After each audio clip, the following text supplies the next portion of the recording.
Last এপিসোডে আমরা দেখেছিলাম শাইয়ান বাঘের কস্টিউম পরে শহরের মধ্যেই ঘোরাঘুরি করছে, আর এই জিনিসটা খবরেও চলে এসেছে। আর যখন শাইয়ান পর্যাপ্ত পরিমাণে অরিজিন পয়েন্ট কালেক্ট করে ফেলে, তখন সে সেই এই ডিফিকাল্টি ডিমনিক টেকনিকটাকেও অ্যাকোয়ার করে ফেলে। এরপর সে আর কস্টিউম না পরে সরাসরি শহরে চলে যায়, আর এই জিনিসটা চ্যান হুয়ানের নজরে চলে আসে। আর যখন চ্যান হুয়ান শাইয়ানকে মারার জন্য আসে, তখন শাইয়ান তাকে চাকমা দিয়ে আর থ্রেটেন করে সেখান থেকে চলে যায়। এই এপিসোড শুরু হয় এই ঘটনার 1 মাস পর, আর সেখানেই আমরা এক ক্যাফের মধ্যে দুটো মেয়েকে দেখতে পাই। তাদের মধ্যেই একজন বলে, তুমি কি শুনেছো সেই বাঘের কস্টিউম পরা পার্সনটা এই সময় আমাদের শহরের মধ্যেই আছে, আর এখন তো সে আর সেই কস্টিউমও পরে না। এটা শুনে তার সামনের জন বলে, হ্যাঁ আমি তার সম্পর্কে শুনেছি, কারণ সে এই সময় ইন্টারনেটে অনেক বেশি ভাইরাল হয়ে আছে। আর তার ইনফরমেশন মোতাবেক আমি তো এটাও জানতে পেরেছি যে সে এই সময় অনেক ভালো অবস্থায় আছে। নিশ্চয়ই তুমিও তার চেহারা দেখেছো, সে তো অনেক বেশি হ্যান্ডসাম। তাহলে সে কেন এভাবে নিজের প্রচারের জন্য ঘোরাঘুরি করেছে? কারণ সে তো শুধু নিজের ফেস শো করেই অনেক বেশি পপুলার হতে পারতো। তাহলে সে এরকমটা কেন করেছে? এটা শুনে তার পাশের মেয়ে বলে, কে জানে সে এরকমটা কেন করেছে। তখনই পাশ থেকে কেউ বলে, হে গাইস, আমি চলে এসেছি, আমার নাম স্কামব্যাগিয়ান। আমি আজ তোমাদেরকে অনেক মজার একটা খেলা দেখানোর জন্য এসেছি, যেই খেলা সম্পর্কে তোমরা আগে কখনোই শোনোনি। এই আওয়াজ শুনে তারা দুজনই সেই দিকে তাকায়। তখনই আমরা সেখানে শাইয়ানকে এক কস্টিউমে দেখতে পাই, আর সেই সময় অনেক বড় একটা শার্ট আর হাতে একটা বোর্ড নিয়ে দাঁড়িয়ে আছে। তখনই সে হাসতে হাসতে বলে, হেই, আজকের খেলাটা হলো যে যদি তোমরা আমার ভাই হয়ে থাকো, তাহলে তোমরা আমার উপর অ্যাটাক করো আর আমাকে কেটে ফেলো। যে এরকমটা করতে পারবে তাকে আমি 1 মিলিয়ন ইয়ান দেব। তাকে সেখানে দেখে সেই দুই মেয়ে অনেক বেশি রেগে যায় আর বলে, সে এই সময় আমাদের সামনেই দাঁড়িয়ে আছে। সত্য বলতে কি, সে দেখতে অনেক বেশি হ্যান্ডসাম, কিন্তু কেন জানি না তাকে দেখার সাথে সাথেই আমার মাথা অনেক বেশি ব্যথা শুরু হয়ে গেছে, আর এরই সাথে তাকে মারার ইচ্ছে করছে। যদিও সে এটা অফার করেছে যে যেই তাকে মারবে তাকেই সে 1 মিলিয়ন ওয়ান দেবে, কিন্তু আমার টাকার কোনো প্রয়োজন নেই, আমি শুধু তাকে মারতে চাই। তখনই আমরা দেখতে পাই তারা দুজন সামনের দিকে এগোতে এগোতে বলে, হেই, রাস্তা ছাড়ো, আমরা তাকে মারবো। তাদের পাশে থাকা ছেলেরা বলে, হেই, এখানে সে ছেলেদেরকে বলেছে, মেয়েদেরকে না। এটা শুনে সেই মেয়ে বলে, কেন, মেয়েরা কেন মারতে পারবে না? আমার টাকার কোনো প্রয়োজন নেই, আমি শুধু তাকে মারতে চাই। তাদেরকে এভাবে ভিড় করতে দেখে শাইয়ান সেখানে এক ইসমাইলের সাথে ভাবতে শুরু করে, সত্যি আমি যতবার মানুষের সামনে আসি ততবারই আমার পপুলারিটি আগের থেকে অনেক বেশি বেড়ে যায়। আর এরই সাথে অরিজিন পয়েন্টের কথা তো আর বলতেই হবে না।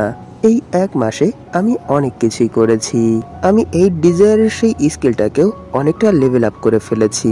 অলরেডি আমি সেই স্কিলের অনেকগুলো ডিজায়ারকেই মাস্টার করে ফেলেছি, কিন্তু এখনো দুটো বাকি আছে। যদিও এই স্কিলটা ফিঙ্গার অফ ফ্লাওয়ারি শর্টের মতো অত বেশি ইমপ্রেসিভ না, এরপরও এর কস্ট অনেক বেশি। কিন্তু আমি এই স্কিলটা আয়ত্ত করে এতটুকু তো জানতে পেরেছি যে এটা সেই 6 ডিজায়ার থেকেও অনেক বেশি স্ট্রং। তখনই আমরা দেখতে পাই সে এই স্কিলটাকে লেভেল 4-এ নিয়ে গেছে। এখনো তার কাছে 1400-এরও বেশি অরিজিন পয়েন্ট আছে। তখন সে বলে, সত্য বলতে কি, এই স্কিলটা অনেক সিম্পলি কাজ করে। যখনই আমার কাছের কোনো পার্সন আমার প্রতি যে কোনো রকমের ফিলিংস প্রদর্শন করে, তখনই এই স্কিলটা ধীরে ধীরে ইমপ্রুভ হয়। এই স্কিলটাকে আমি 4th লেভেলে নিয়ে চলে গেছি, কিন্তু এরপরও আমার লেভেলের মধ্যে তেমন কোনো আপগ্রেড আসেনি। যদিও এই স্কিলটা অনেক বেশি কস্টলি, এরপরও এটা অনেক বেশি উইক। এটা শুধু মানুষের মাইন্ড ম্যানিপুলেটেই কাজে আসে, এছাড়া ফাইটিং ক্ষেত্রে এর কোনো প্রয়োগ নেই। কিন্তু হ্যাঁ, এই স্কিলটা ইউজ করে আমি আমার অপোনেন্টের মাইন্ড ম্যানিপুলেট করে কিছু ট্রিক্স ইউজ করে খুব সহজেই হারাতে পারবো। কিন্তু এর মানে এই না যে এই স্কিলটা আমার কোনো দিক দিয়ে স্ট্রেংথ অথবা অন্য কোনো অ্যাবিলিটি বাড়াবে। এরই জন্য এই স্কিলটা এত বেশি আপডেট করার পরও আমি এখনো প্রি সিলেকশিয়ালের 9th লেভেলেই আছি, এখনো ইনার ট্রায়ালে পৌঁছতে পারিনি। আর চ্যান হুয়ানের কথা না বললেই চলে। আমি মাঝে মধ্যেই তার সামনে যেয়ে তাকে অনেক বেশি রাগিয়ে সেখান থেকে পালিয়ে যাই। এরকমটা শুধু আমি আমার রেইনবো এসকেপ টেকনিকের সাহায্যেই করতে পেরেছি। এরই জন্য সে সব সময় আমার উপর রেগে যায়। কিন্তু আমাকে টাচও করতে পারে না। আর যখনই সে কোনো পাওয়ারফুল অ্যাটাক করে তখনই আমি সেখান থেকে পালিয়ে যাই অথবা তার থেকে অনেকটা দূরে সরে যাই। সেই সময় আমি তাকে এটা বলেই খেপিয়ে দেই যে আজকের জন্য এতটুকুই থাক, আবার পরে দেখা হবে। সত্যি এভাবে আমি তার সাথে অনেকদিন মজা করেছি, এরই জন্য এখন তো আমি তাকে অনেক বেশি মিস করছি।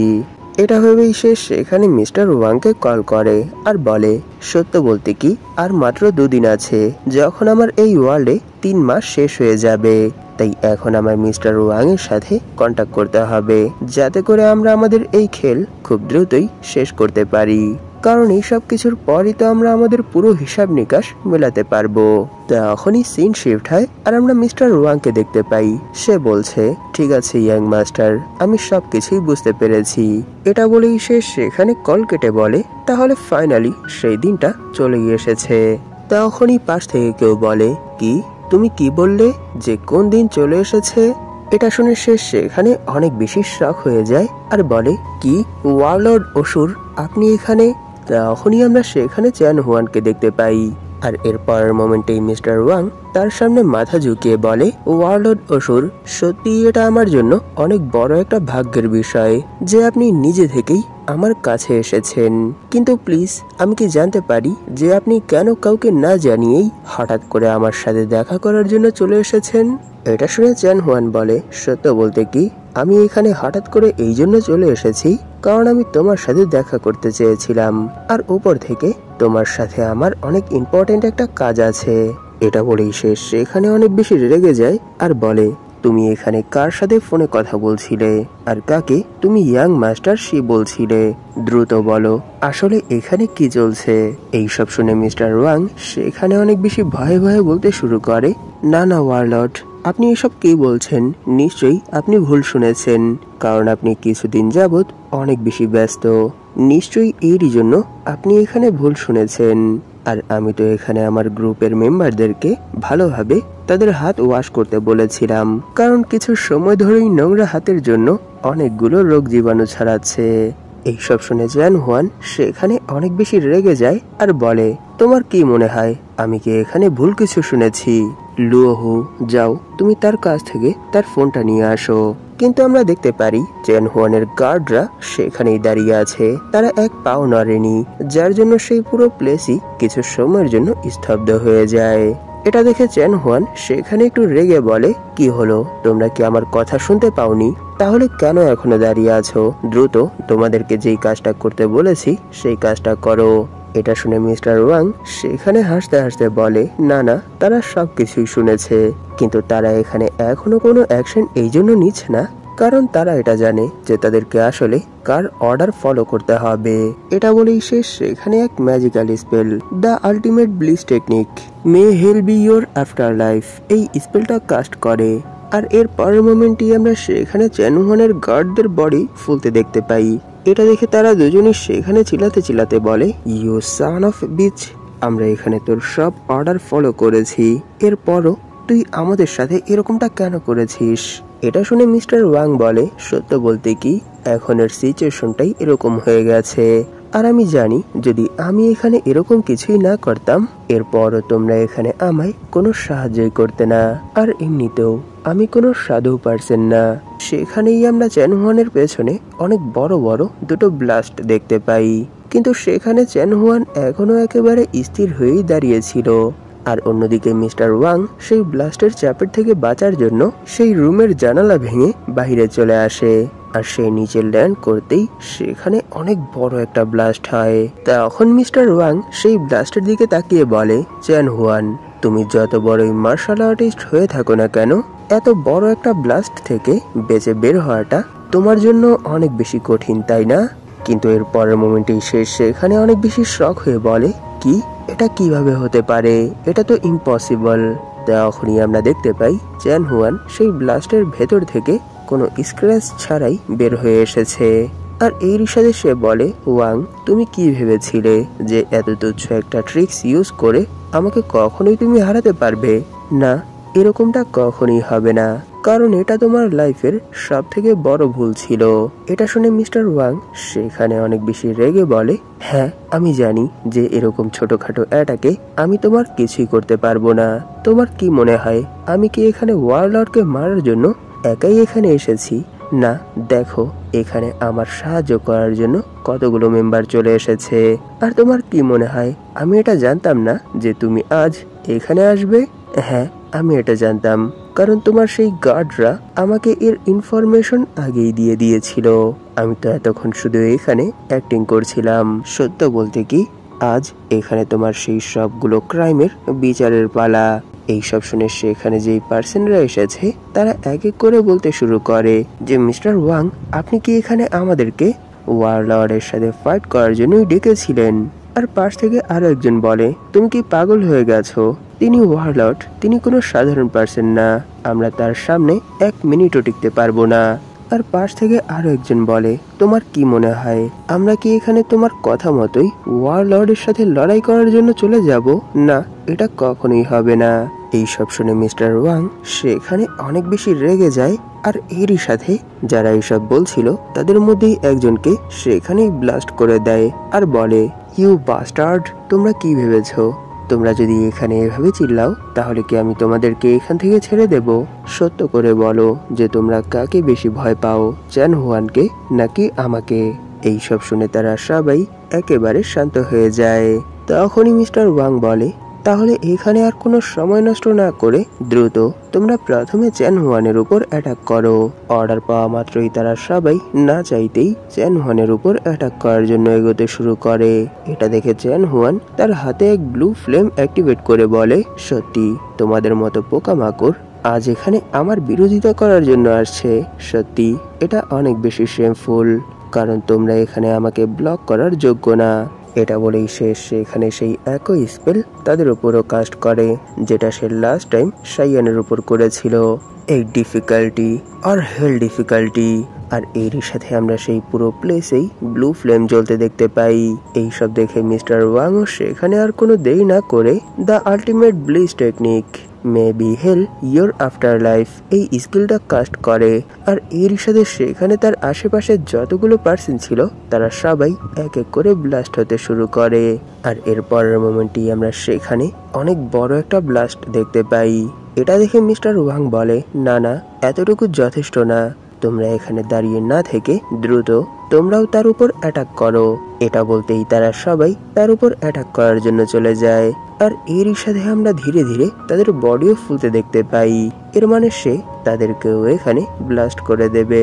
এর পরের মোমেন্টে ঠিক এরকমটাই ঘটে, সেখানে আমরা অনেক বড় একটা ব্লাস্ট দেখতে পাই। আর এরই সাথে মিস্টার ওয়াং এর সেই ভিলা ভেঙে নিচে পড়তে শুরু করে। তখনই আমরা দূর থেকে এই ব্লাস্টের সিন দেখতে পাই। দূর থেকে বোঝা যাচ্ছে যে সত্যি এই ব্লাস্ট অনেক বড় ছিল। তখনই আমরা দেখতে পাই দূর থেকে বসে সাইয়ানি এইসব কিছু দেখছিল। এইসব দেখে কিউনার বলে, মাস্টার আপনাকে দেখে তো মনে হচ্ছে না যে আপনার এখানে মিস্টার ওয়াং আর তার সাথীদেরকে সাহায্য করার কোনো ইচ্ছে আছে। এটা শুনে সাইয়ান বলে, হ্যাঁ তুমি ঠিক বলেছ, কারণ আমি কেন তাদের সাহায্য করব? তারা এত বছর চ্যান হুয়ানের আন্ডারে থেকে অনেকগুলো খারাপ কাজ করেছে, তাই আমার মতে তাদেরকে এখানে একে অপরের সাথে কিছু সময় খেলতে দেওয়াটাই ঠিক হবে। যা তো যাই হোক, আমি জানি যে সেই এই ডিফিকাল্টিস ডিমনিক টেকনিক কত বেশি পাওয়ারফুল, কারণ আমিও সেই স্কিলটা প্রায় মাস্টার করে রেখেছি। কিন্তু এর পরও চ্যান হুয়ান এই স্কিলটা আমার থেকে অনেক ভালোভাবে ইউজ করতে পারে, তাই আমি নিশ্চিত যে যখনই আমি সেই ফাইট জয়েন করব তখন নিশ্চয়ই সে সেই স্কিলটা আমার উপর অথবা আমার আশেপাশের মানুষের উপর কাস্ট করবে। আর সেই সময় আমিও বসে থাকবো না, যদিও এই স্কিলটা সে আমার থেকে অনেক ভালোভাবে ইউজ করতে পারে। এরপরও আমি তার স্পেল ব্রেক করার জন্য তাদের উপর ঠিক একই স্পেল কাস্ট করব। আর যখন দুই পাশ থেকে একই স্কিল তাদের উপর কাস্ট করা হবে, নিশ্চয়ই তাদের অবস্থা আরো অনেক বেশি খারাপ হয়ে যাবে। তাই আমার মনে হয় না এই সব কিছুর মধ্যে আসার পর মিস্টার ওয়াং বেশি সময় পর্যন্ত বেঁচে থাকবে। তখনই সিন শিফট হয় আর আমরা চ্যান হুয়ানকে দেখতে পাই। তার আশেপাশেই আমরা অনেকগুলো হিউম্যানয়েড মনস্টারকে দেখতে পাই। সেখানে সাইয়ান বলে, মেইন ক্যারেক্টার, এর মানে আমি যেহেতু এখানে আসতে চলেছি, তাই চ্যান হুয়ান আমার পক্ষ থেকে এটা তোমার জন্য ছোট্ট একটা গিফট। এটা বলেই সে এখানে অ্যানিমাল ডিফিকাল্টি নামের এক স্পেল কাস্ট করে। এখানে এই স্পেলটা সাইয়ান নাকি চ্যান হুয়ান কে কাস্ট করেছে এটা বোঝা যাচ্ছে না। আর এখানে এই কনফিউশনের সাথেই এপিসোড এখানেই শেষ হয়ে যায়।